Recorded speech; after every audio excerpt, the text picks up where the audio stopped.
আর তোর একটা কাকু ভাই দেখছেই তুই আজকে তো রুম করি রহিম ভাই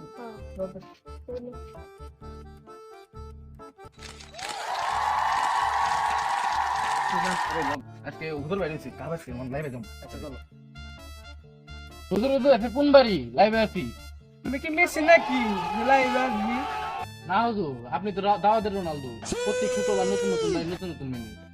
গত সপ্তাহে খেয়েছিলেন খিচুড়ি, এই সপ্তাহে মনে হয় বিরিয়ানি দিলেন। তোমাকে নতর দিয়ে আমার পেটের উপর আমার কপালের উপর তো না হুজুর কপালে খাবার থাকলে তো পেটে তো আসবেই। সত্যি কথা কই হুজুর আপনার তেহারি নুরাস তোরা মাদ্রাসায় ভর্তি হ তোদের তো বিজ্ঞাপন করবো টেস্টি হুজুর সাদা ভর্তি ভরপুর আল্লাহু আকবার, হুজুর এখন ইনফ্লুয়েন্সার। চল চলে সবাই দাওয়াত খেয়ে আসিস